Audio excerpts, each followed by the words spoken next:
Hey, everyone. Welcome to the VO Boss Podcast. I'm your host, Ann Ganguza, and today I am so excited to have very special guest, Andy Roth, with me here today. Andy has a career that has spanned 3 decades, and he is an award-winning casting director, voice director, producer, and writer, and is known for You Would Do It Too, Too Hot to Handle, Valeria, The Animal People, The Forest. My gosh, this list, Andy, is going on. And The Peculiar Adventures of Willoughby Star. He's also served as casting director on over 1,000 commercials. That is a lot of commercials. So welcome to the podcast, Andy. It's so wonderful to have you. Thanks. I'm excited to be here. Thank you. Gosh, it seems like, I met you not so long ago, and I'm not quite sure why it took so long for me to meet you. But I thank Jessica Blue for introducing us, because I feel like I've known you forever, and you're just amazing. And I want the bosses to know how amazing you are as well. And so let's talk about you and your long spanning career of, over 1,000 commercials and all these productions. It's amazing. How did you get started? Honestly, and yes, I think I have worked on more commercials than any human being should probably ever really be exposed to. I got started in this business actually back in 1994. A friend of a friend heard about an opening for an assistant at a talent agency, which was called CED at the time. Mm-hmm. Now it's called CESD. Yep. And it was in the voiceover department. And so I became an assistant there. Did that for several years, then became their in-house casting director, and did that till 2007, and then left on my own. And I didn't even know when I started that voiceover was its own thing. That's what I was going to ask you. Did you get the experience on the job as you were casting? Did. Yeah. And, of course I always knew about, commercial voiceover and animation and things like that, but I didn't know how vast it was until I was really in the heart of it. And I fell in love with it. And that, I can't imagine. And so how has the industry changed and evolved over the years for you? Wow. Well, it's gotten bigger. So many changes. It's been 30 years. Went through a couple of strikes. It was the explosion of the non-union entity, which has become a whole other thing. Yeah. It's become its own area of the business. It's expanded. Voiceover, I've discovered that voiceover is anytime there's something new, voiceover is the first thing there. Anytime there's a new piece of technology, somebody wants to put a voice on it. Series of voiceover. Yeah. Alexa is a voiceover. Holograms have voiceover. Augmented reality, virtual reality. When I started in this business, it was basically 13 channels, and people really mostly only cared about 4 of them. Yes. I hear you on that. And then and then cable became a thing, and you had this box with 3 numbers on it, so you could have 999 channels. And now with streaming, it's just icons. It's unlimited. It goes on forever, and people have discovered content from other countries that's exploded and become a thing. And voices are everywhere. We are the first area of the business to adapt and change, and we're sticky. Once we're in a place, voiceover is just going to be there. I love that. I love that. And especially because you've been in the industry for so long, and we talked about, the explosion, like the technology explosion too. With first it was all union, then non-union kind of came aboard, and then because of the pay to plays, I'm sure, and the online casting. And now, of course, we're under the threat of AI, but I guess I'd love to hear your thoughts on that, because here you are with all these wonderful, hopeful things that you're saying about voiceover, which I love, and I like to tell my bosses out there as well. I think there's always a place for human voiceover. What are your thoughts on that? I think there are certain areas of the business that may be a little safer from AI, especially animation. People love to go to cons to meet the voice of their character. You can't really replace that with AI. Is it Yeah. 100% safe? Yeah. Yeah. Maybe not. But there are people dealing with it. Fortunately, because and AI does a lot of good things for the world Yeah. too. I mean, I've seen programs where people who have no ability to speak can speak because AI helps them. It helps search engines. I mean, there is definitely a place for AI. But as far as the possibility of replacing humans in this business, there are people out there that are concerned about it, that Yeah. are helping. And fortunately, they've been on it since it really became apparent it could be a thing. I'm optimistic. I'm realistic in that there will be some areas where AI is going to be there. It already is. But I'm very, very optimistic about protections.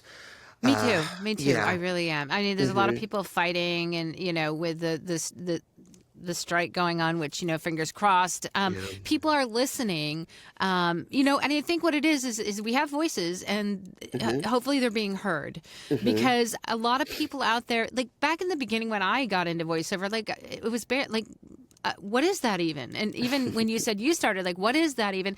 I think bringing awareness to the global community about voiceover and what we do as creatives, and how important I think how important the creative process is, I think is really impactful in helping get us protections as we move forward. And I am a tech girl, and I believe there is a lot of space for AI in the world. But I also believe there's a lot of space for human engagement and human creativity. And I think that people crave that, no matter how good. And let's talk about this, because an AI voice is perfect. And so you and I also, with my students, we talk a lot about, like, I don't want a perfect voice when I'm directing my students. I mean, I want to hear that imperfection, because that makes it real, and that makes me engage and connect with it. Let's talk a little bit about that, about really what should voice actors be doing now to really separate themselves from the crowd, and also from AI. Well, honestly, being a presence, having a discussion, you don't connect to AI the way you connect to another human being. When it reaches its pinnacle and it's, really ready to go, which it's not totally now. But the good thing about AI is it's going to do whatever you ask it to do whenever you ask it to do it. The bad thing about AI is it's going to do whatever you ask it to do whenever you ask it to do it. And there are some moments that have come out of projects I've worked on. I mean, I've voice directed, I think, like 22 shows now that are on the air. The great thing is you give a direction and the human being interprets it their way. And sometimes, yep, you're right on the money and you're really simpatico and it's exactly what I asked for. Thank you. Sometimes we figure things out together. Sometimes they come up with something they thought was what I asked for, but was actually a lot better. When you get two independent minds with human experience, with a life, with a history of interacting with other human beings, there's a thought process there that, at least at the moment, and honestly, in my opinion, for the foreseeable future, can't really be duplicated. I mean, AI is intelligence, but it is artificial. And, we cast based on human interaction. We connect with roles. We direct. This whole industry is built on human interaction. So to a certain point, yes, AI can get things going and smooth out maybe some of the bumps, but it's not really gonna be the base on which this industry is built for human beings to connect to other human beings. That being said, not everybody sees it this way, so be vigilant and be aware of it. But as far as how people can stand out, honestly, the best way for people to stand out is to be themselves. There are a lot of people I know that send me auditions that I can hear they're trying to be what they think the right thing is. Yes, absolutely. Yeah. And if I've asked you to audition, you're already the right thing. I don't know if you'll get the job, but I know that you can do the job. Yeah. Um, and I've had auditions that people didn't book lead to other jobs that they didn't even audition for. That actually just happened on a show I'm on right now. I cast somebody and he was like, "Did I audition for this?" I'm like, "Well, sort of. You auditioned like 2 shows ago."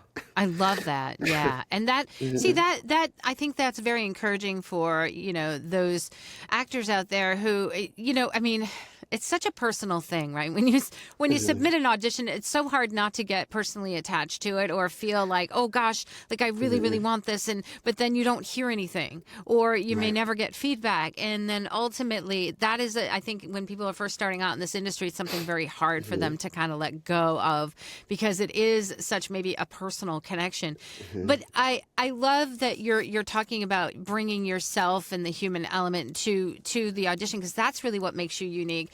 And that is what I'll even tell my students, because I do a lot of work in the long format narration, like corporate and e-learning. And most people feel like that shouldn't have like a point of view or a feeling, but most absolutely it does, because I tell people to think about, like, okay, if you're going to do an e-learning module, like, what was it when you were going to school that made someone your favorite teacher? Like, did you have a subject that maybe you hated, but then all of a sudden the teacher was amazing, and then that's what made it interesting? And that's the type of voice that I want to come out. And there's always a point of view in that, believe it or not. It doesn't have to be it's a point of view that says, I care about you as a student, that I care that you learn. And so that comes through in the voice. And if you're just reading the words, or even if you're just reading the words in the sound in which you hear them all the time, which typically is very robotic for a lot of e-learning. And I go on and on about why that happened for so many years, because nobody checked us on it. And nobody was an actual teacher. And I say that because I was teacher in front of the classroom for 20 some odd years. But still, even if you think in what you hear, I have so many students, they'll say, but I hear it on the commercial, like it sounds like this. And I'm like, yeah, but that, that might not have been what got them cast. It might be at the moment that someone directed them to be. And even you, if I ask, if you're directing someone, are you always like, do you not always sometimes have to like, talk to the client to see if that's what the client is thinking is good? And even what you might be like, this is great, this actor's got it nailed, the client might want something different. Well, I work with the actor for the client. The actor is sort of the most profound connection artistically. That's the relationship that ultimately creates a thing. But I do work for the client, and ultimately what they want, there's I kind of think of it like this. This is a hive mind, and there's a queen bee somewhere in an office with a checkbook. And and the rest of us are workers trying to make sure the hive is ready before it rains. So I very, very much listen to the client, want to do what the client says. I'm very much back and forth with the client. If it's a dubbed show that I'm directing, I am constantly, because I could get a read that I'm like, that's brilliant, that's amazing, I love it.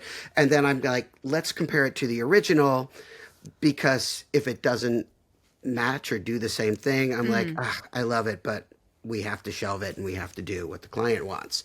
Sure. But at the end of the day, the client has built a container that they want filmed with humanness, and it is my job to fill it up, and that happens just through us connecting. Part of what I listen for on an audition is, do I get you? And I don't mean like, are you a Pisces or something like that? I mean, long walks on the beach. Right, exactly. Pina coladas, getting caught in the rain. Not that I have a problem with pina coladas or getting caught in there, or long walks on the beach. Let's be fair, but I do feel like I want to feel like there's a human there, because that makes me feel like I know what's going to happen in the studio, and I don't want any of us to do more work than we absolutely have to do. I want us to connect, do something, play with it, do it again, move on. And it needs to be within the container that the client has given me Right, to fill. right. Does that make sense? Yeah, absolutely. So then if there are casting specs and someone is paying attention to the casting specs, which a lot of times casting specs sometimes seem fairly generic and sometimes not, um, how much should they be paying attention to that and trying to create that versus bringing their most human self to that read? Well, I will say this about casting specs, and yeah, sometimes they kind of suck, and I'm sorry about that, but they are designed to help you. They are coming from somebody's mind to kind of get you to the place where you can be you in the relevant context. Sometimes they're just not actable. Sometimes they are a little generic. Sometimes they're not understandable, but um, more often, I think they are. And even if we don't realize every nuance, just reading them often will get us to an emotional place where we can be ourselves. Because, happy you is very different than sarcastic you or Sure. sad you or angry you. I say always pay attention to them, always read them. But if you can't make a choice based on them, then maybe sort through or throw them away. But they are always there to help you. I mean, you should always. I do know some people that are like, oh, I never read the specs. I don't think that's the best way to go. Sure. Yeah, Sure. always. But I mean, again, you don't have to be beyond completely throwing them away if they're garbage or they're just completely not you. But they weren't paying attention to. Also, sometimes we put things in there like naming conventions. If I say God, I want, yes. if I say I want the file named role Please underscore do that. full name, Yes. yes, and I get something that's named a different way. Well, Yeah. before I've even listened to it, you've told Yeah. me Yeah. you don't really care what I have to say. Yeah. So yeah, I would say always pay attention to them. I like how you turned that into the message, right? So a lot of people, I'll be like, I don't understand why. Like, I will have my students name files a particular way because they submit their homework, via Dropbox, and they have to name it a certain way. And if they don't, I spend half of their session looking for their file. Yeah. And what happens is they seem to think I'm insane for asking them to name it a certain way. And I'm like, in reality, there's a method to my madness here. I mean, because if you audition, you're going to have to name that file, specifically the way they're asking. Otherwise, it's going to get tossed to the side, or it's you really. I like how you mentioned that. Yeah, you've already shown that you have respect for the process by naming the file correctly, and it shouldn't be a task to do that. And if it is a task, then I think maybe you should, get some computer training that can help you to do that task and to pay attention, because that's part of our job. Yeah. When we're submitting. Do you? Yeah. I mean, you're gonna name it something. Yeah, exactly. Why not name it what we've asked? You're not just going to send me a file with nothing.mp3. Yeah, and I find that some of these rules, although they may not be the creative process, they may not be the most fun thing, they actually do help their creative process. I was talking to somebody who I know who is an on-camera person, and they're working on their own project, and it's great. And I said, have you ever interned or worked at a studio? It's California. There's no shortage of them. Right. If you can intern, well, I think that would get in the way of my creativity, and I don't want. And it's like, okay, I understand that because you'll be in their world with their creativity, but nobody writes a screenplay and says, I can't wait to gaff this. I'm so excited to hire security and craft services. Working at a place where all of these things are just laid out, where, okay, I have to get security, I have to get craft services, I have to go file permits, I have to do all this. Working at a place that's going to make the part you don't really want to do easy is going to free you up to focus on the creative. And it's actually going to make you creatively freer, because whether it's a horror movie or a romance or a comedy, getting a permit is getting a permit. It's the same. And getting used to saying, okay, I know how they want to do this, it's the reason I have people name certain things is because often I want all characters grouped together. Yeah, absolutely. So, Yeah, there's so a I can good listen. reason for Yeah, that. Yeah. right. And if, yeah, like you said, if I have to go searching through it, Yeah. you made my job Harder. Yeah. harder finding Yeah. you than it was for you to just name it what I asked you to Don't name give you it. homework. Like, I Yeah. shouldn't be giving you homework. If I'm submitting an audition, it should not be homework for you to find Right. it and to listen to it. And yeah, absolutely. And Yep. and And I that's like, just may not do it. yeah, exactly. Because you're that student that sits at the back of the class. I mean, I know, I already know this about you, having met you briefly. Just, but those are the most fun students. Those are the creative ones that usually, they're geniuses in the back. So because they're causing all kinds of trouble. But yeah, when you don't want to give your talent agent or your casting director or whoever it is you're submitting your audition Right. to, you don't want to give them homework. And so, what other things would you recommend are strategies for maybe creating a great audition or getting to the humanness and the point of view that you're looking for in terms of this is the actor I want to cast? Don't try to get it right. Don't deliberately get it wrong. Like, don't, Yeah. if the role obviously needs you laughing, don't cry uncontrollably to stand out, because you will stand It's out. gotta make sense. Yeah. Yeah, Yeah. you will stand out, just Maybe not not in a good necessarily way. in the way that you want to. But being free, so many people hang so much on every audition. It's like, oh, this is the job, and if I don't get this job, I failed, and that's not true.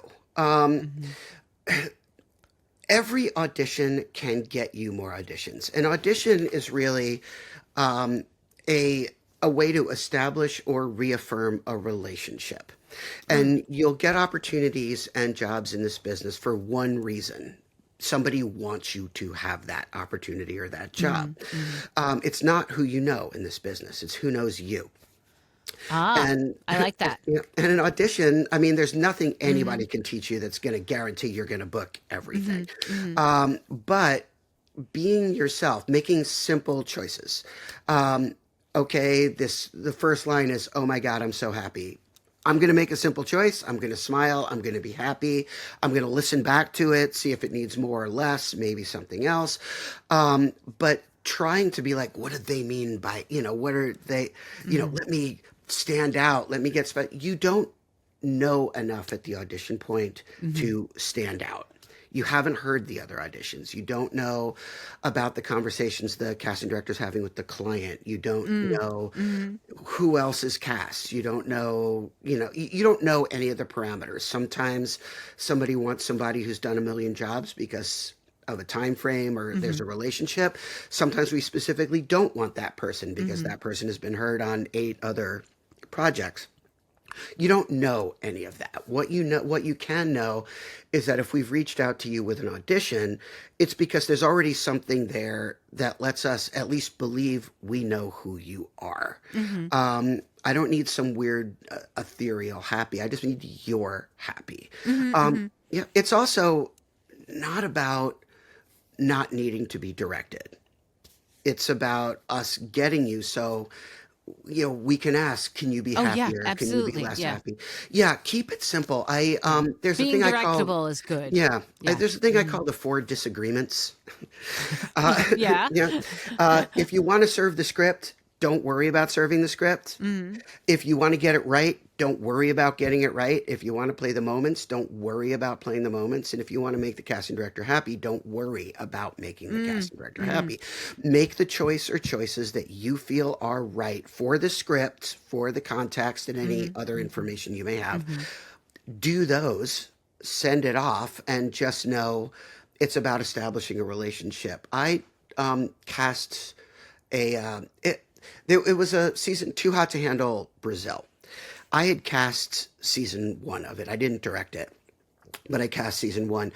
And there was somebody that I felt was really, really right for a role. I thought they were great. They were perfect for it. I read them. I gave my little write-up about why I thought they were terrific. Sent it off. The director really, really liked them, and it came down to that person and one other. And the other person ultimately got it. That's what the director was feeling.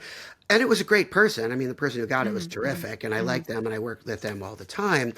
But I was like, not the way I would have gone, but fine. So season 2, I ended up directing season 2, and I called this actor, and I said, do you mind if I submit you? And they said, sure, what do you want me to read? I said, I don't. I want to resubmit your audition from last season. Ah, okay. Yeah. And they said, but it didn't get me the job. I said, no, but there's different brains involved now. And we'll see. And the person who booked it last time can't do it again because they did it last time and it's a different role. And I resubmitted it with the same write-up, and they ended up getting a lead role. So we hang so much on everything that we micromanage, we microanalyze.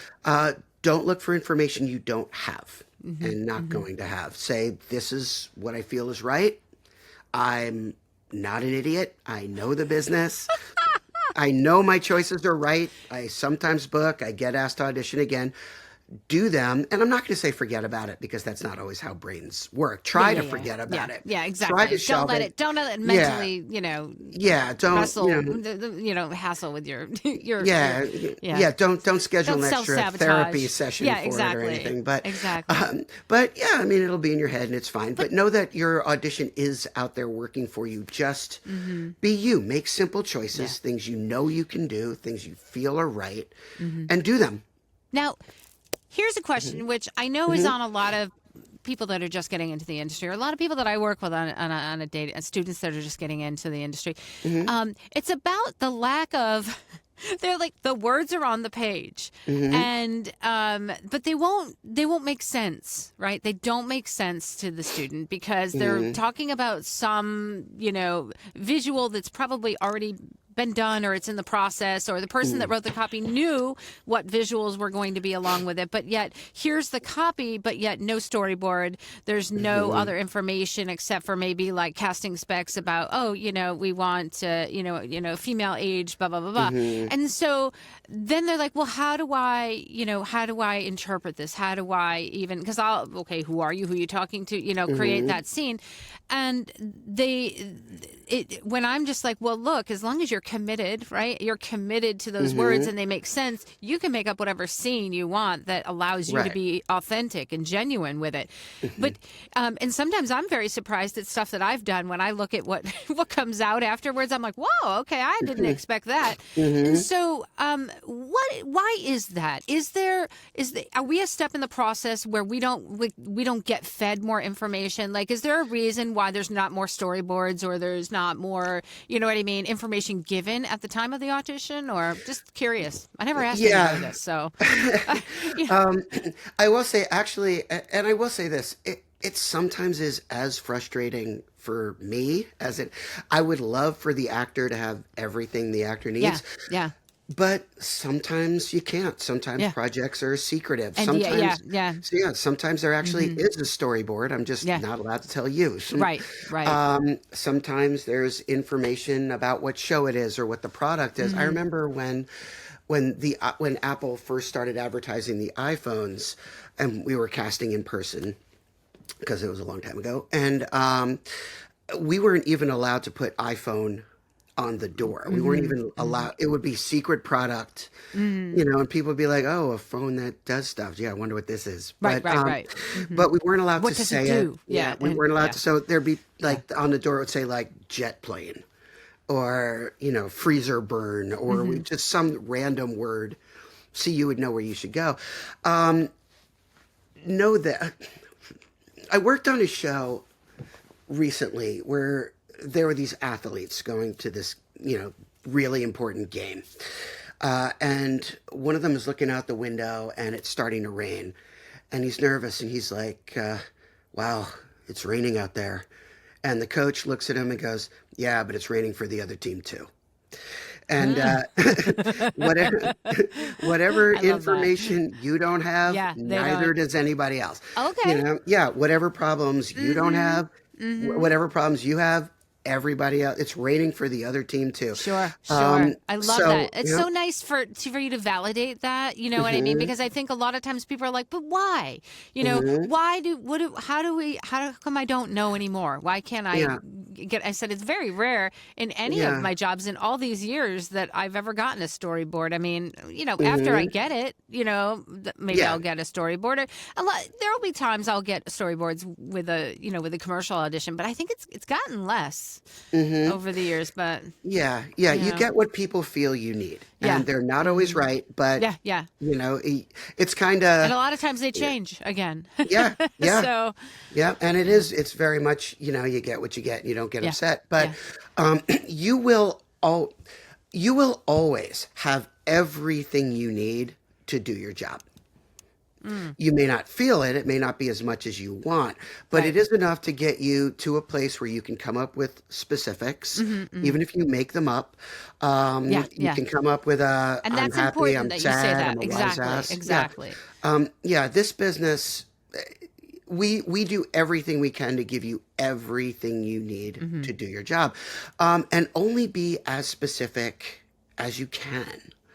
You know, don't don't go to a place where you're making up a whole scenario so you can feel more complete as a performer that I'm not going to get. Does that make sense? Yeah, Yeah. yeah. Know that when we send this out, we are ready to fill in these Right, blanks in the right, job. right. And Yeah. usually, if I'm not mistaken, the voiceover is probably one of the tail end of the things to be filling in, or no? Is What that do you not mean? a correct? Like Oh, usually, yeah. the media is finished. Like the things have been written. Copyright. Hmm. Things have been written. Usually, there's visuals somewhere along the line that have been made, and then the last thing to be cast is a voice. But maybe not when we're talking on camera. I mean, that's a different part of the process. Yeah. Or Well, I mean, I would say probably. I mean, anytime there's an actor involved, a lot yeah, of work has been done before before. Yeah. before we even start talking to actors, and a lot of work's going to be done after the actors are gone. So yeah, on camera, yeah, of course you're on set for a little bit longer, Right. probably than voiceover. But yeah, often things are in place, and we do our best to ask. Is that what you're Yeah. saying? Yeah. Yeah. Yeah. Absolutely. Yeah, yeah. But we're all brought in. There's a lot that happens before anybody asks me to do anything. There's a lot that happens before the mixer's involved or anything. Yeah. Yeah, And I think it's good to know that we're only one tiny piece of yeah. like an entire an entire project. And sometimes I think in our own little worlds we tend to forget that in our booths, right? We're like, oh, the Yeah. voiceover is like front and center, and in reality, there's so many other components to probably creating this project or commercial or movie or whatever it is. There's so many other parts, and we get so wrapped up in just our part of it that I think we have to realize that we're just a wheel in the, or a cog in the wheel, so to speak. So it's an important cog. I mean, yes, the yes, machine won't work without it. exactly. But we it's a great. We do mesh. It's a Yeah. great actually. Analogy, metaphor, simile. It's a great simile. Yeah, I was right. I was mean, I was an English teacher. there you go. after- Simile. yeah. There you go. Oh, I love it. I love it. It's a great simile. Yeah, because like I said, we're all worker bees. Yeah, We've yeah. all got to and know that we have a lot of the same issues too. There's stuff I can't know. There are things I'm not allowed to know. There are things I'm not allowed to be a part of. And there's a lot of processes. So yeah, just do your job. Don't worry about what we want or what somebody else is looking for or somebody else is hiding.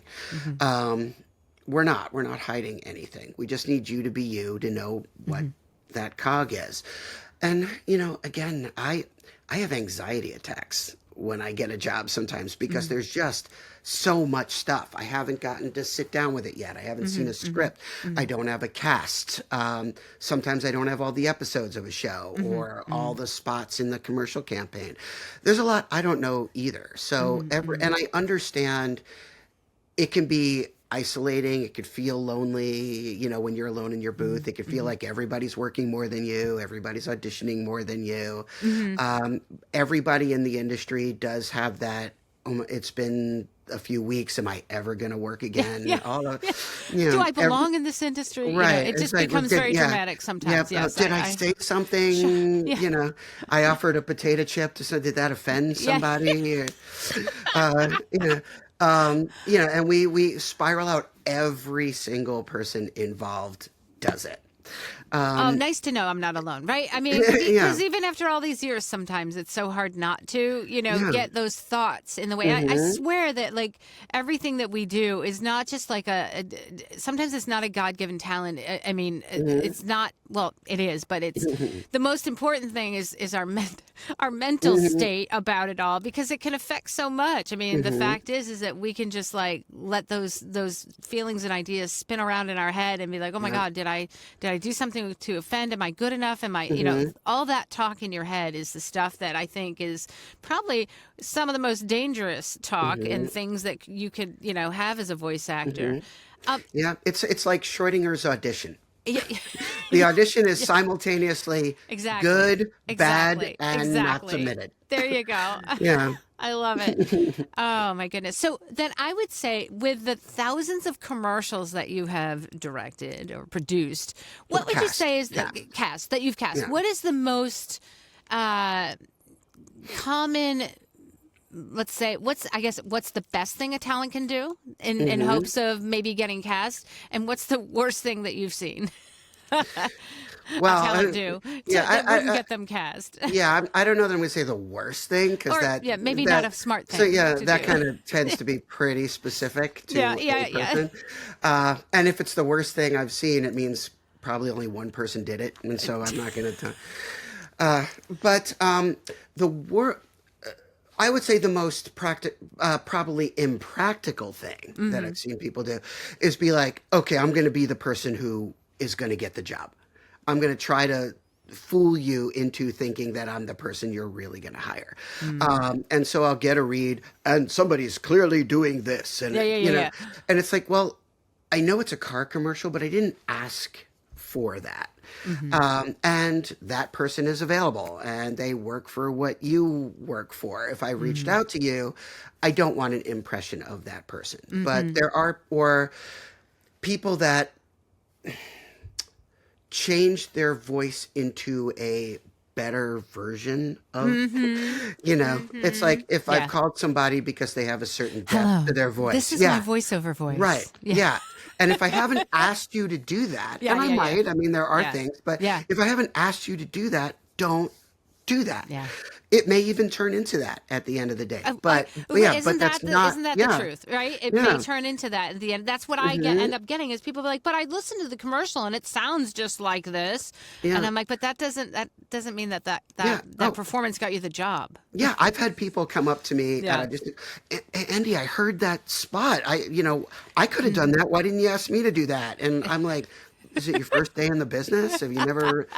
It's like nobody did that. The person who booked it didn't do that. And the client liked the conversational read. And then they get in there and the director is directing and they call the client and the client's like, can we hit this word a little bit more? And I feel like we're not pushing this. And I always say that the person who's actually making these decisions, like it depends on like what they hear in their head, right? And maybe they're, 65-year-old person that's been listening to announcery, commercials all their lives, and that's what they hear in their head, and that's what ends up getting directed or whatever it is, I mean, I think I think our voices become a product of the years and years that we've had. And you're musical, I know this, right?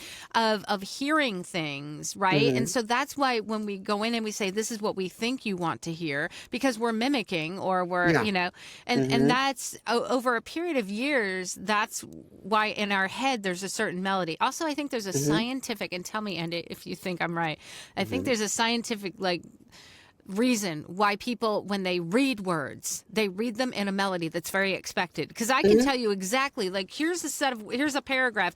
I can mimic exactly what you're going to do if you're not thinking about acting and you're just thinking about reading along a melody. I know that melody already.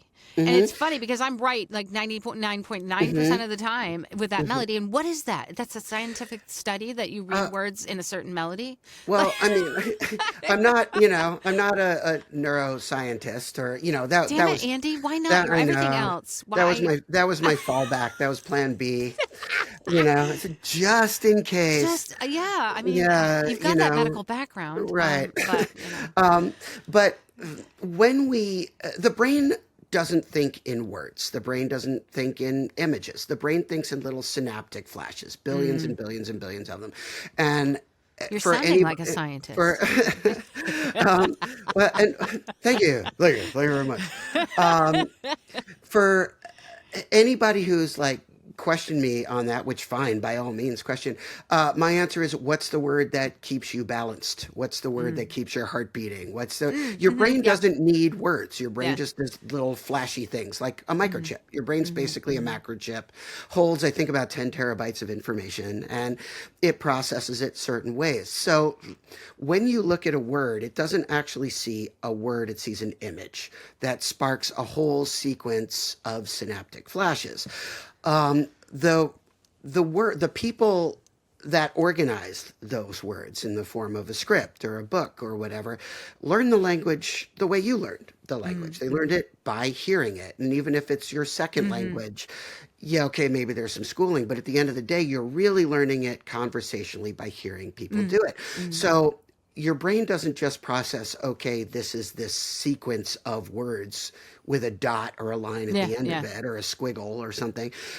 It actually processes the whole thing as a rhythm.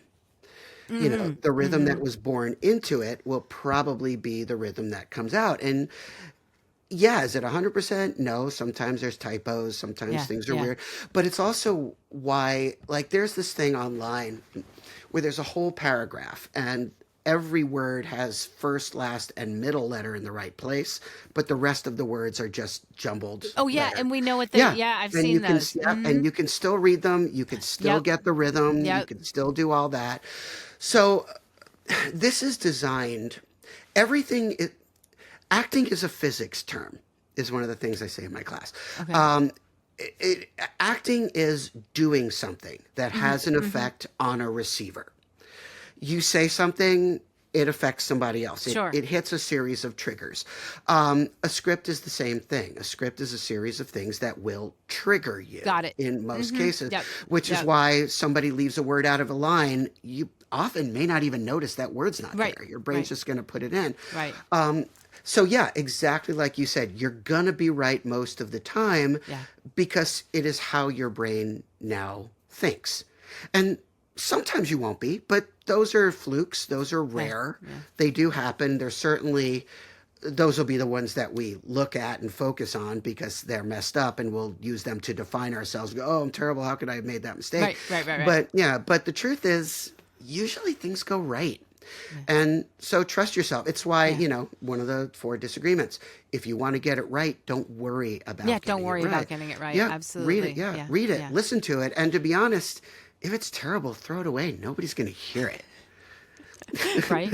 It's so funny. I remember when I was teaching in front of the class, and I would get so excited sometimes. Like my brain, I'd be like, oh, and I want to tell them about this. And then what would come out of my mouth sometimes didn't follow because I was so excited.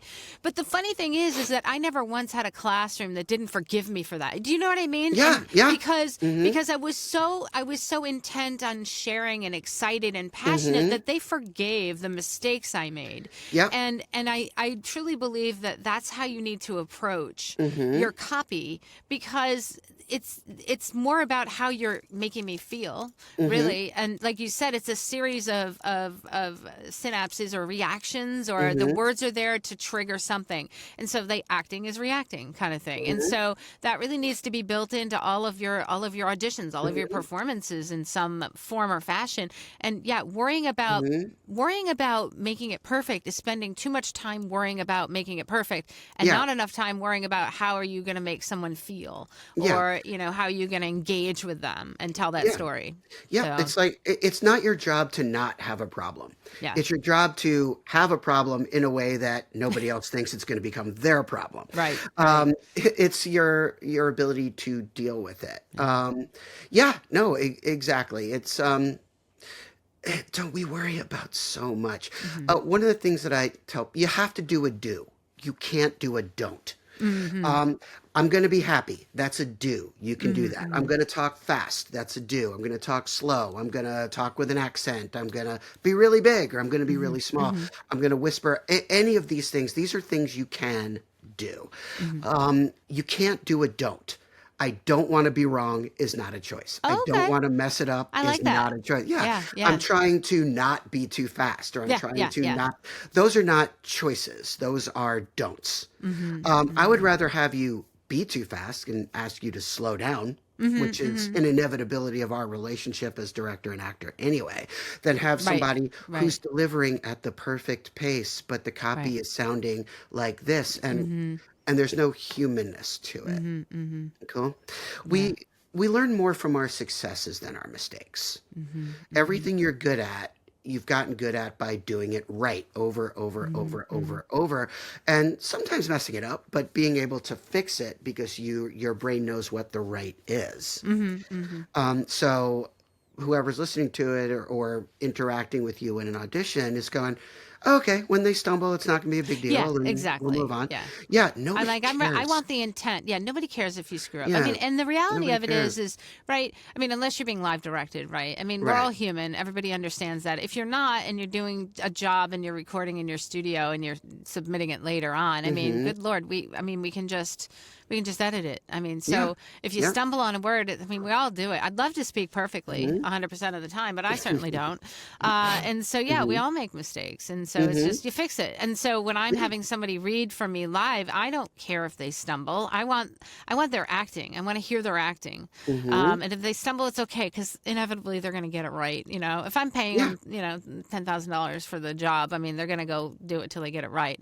And so if you're going to stumble in front of me, that's fine. I just want to hear I just want to feel you and hear you. So just don't have a meltdown in front of me about it. Don't beat yourself up. Don't apologize. I want to be a director. I don't want to be a therapist. You probably are for most of the. I don't want to. I don't want to do that. That's... I mean, and, like, people can go bleh, and do a pickup or, I don't mind a blip. That's human. But I've seen people really like beat themselves up and feel like they're less than or feel like they're, I mess up words that I'm making up. I mess up words when I talk in everyday conversation. I mean, I don't even have a script. I'm just making that up. Yeah, exactly. It's brain to mouth. Oh, I screwed that up. There's a lot that happens between synapse and noise. There can be a problem at any step of that process. So worry less about that, bosses. Worry less. Part of what makes you, there's a phrase that I hate: practice makes perfect. I mean, I don't know if you say it. I'm sorry if you do. I apologize. No, I don't. Okay, good. I don't, actually. Because it's never happened. I mean, how long does something have to not happen before we stop acting like it's going to? The purpose of practice isn't to become some theoretical idea of perfect. The purpose of practice is to make you comfortable with the inevitability of your imperfection. To make you, I like that. You'll be reading a sarcastic role or a happy role or an angry role. You'll be selling, hamburgers or beer or a car. Scripts will change, attitudes will change, voices may change, but messing up a word and dealing with it doesn't. That's the same. A typo, that doesn't change. You getting mush mouth or dry mouth, that doesn't change. So the purpose of practice is to get you comfortable with the fairly limited number of ways you're going to have a problem. I like that. So that it's not a big deal. I like that. I'm always saying if there's a mistake in the script, and especially, for me, it makes sense because typically long format narration scripts go through rounds and rounds of approvals through like corporate hands, and even like your stuff, I'm quite sure, goes through many hands of approval, and so like, if you're going to be that actor that's going to point out a mistake in a script, no, don't be that actor. Be the actor that reads it exactly the way it is, but makes it sound like there's no mistake. You know what I mean? That's your job, is to make it sound beautiful, like even if a word's missing, or if it's really, really obvious, then you just graciously, hey, here's an alternate take just in case you need it, but don't ever like point out the mistake. Goodness gracious, no, nobody wants to be that. And if you have an opportunity to ask. Yes, Say, yes, is there a yes, missing yes. word? Sure. Absolutely. Yeah, by all means. But sometimes you just don't Yeah. have that Yeah. opportunity. Yeah. Sometimes you don't have an Absolutely. answer. Yeah, it's it's raining for the other team too. Yeah, yeah, I If love there's a that. It's like if that's there's a such a problem, great takeaway. That's such a great takeaway. That and just not worrying, right? And not worrying about being perfect. And I yeah, think that has just been a wonderful takeaway. And God, I feel like we need to have part 1, 2, and 3 of this interview. I would love that. So. But it's so wonderful. Thank you so much for Yeah, chatting with me today thank you. and imparting those words of wisdom. If anybody like, are you available? Like, if people want to find out more about you, I mean, do you have a website? I mean, is it one of I those I things that I do have a people can website. reach I out have to you? yeah, Okay, andyrothcasting.com. okay, Um, yeah, that is my website. Things I working can't really on. always talk about things I'm working on. Of I mean, course, of almost course. everything is NDA, but things I've done are there. Cool. If I do have a class coming up or something, it's Yes. listed there. And Yeah, speaking of, though, we do have a class coming up. I'm going to have we you do. for my VO Peeps guest director, guys. So, boss is I'm coming up. Make excited. sure you sign up. And I will say that when I met you at Mavo, you were doing a couple of classes, and people were just raving about you. And so they were really like taking a lot away from your classes. So I can't wait. I can't wait for you to be, and you're going to Thank be you. in, what did we decide? It was, oh my gosh, it's like May, Was March, it April. April I or don't know. May? I don't know. Peeps, check the calendar because he's going to be here. And Andy Roth, make sure you sign up. And I am so excited for that. Me too. Me Yeah, too. I'm awesome. really excited. And every opportunity to hang out and talk with you, Yay! I will take every one of those opportunities. Awesome. Well, hey, I can't wait to do this again. Thank you so much Thank you. for being with me today. And a big shout out to my sponsor, IPDTL. You too can connect and network like bosses.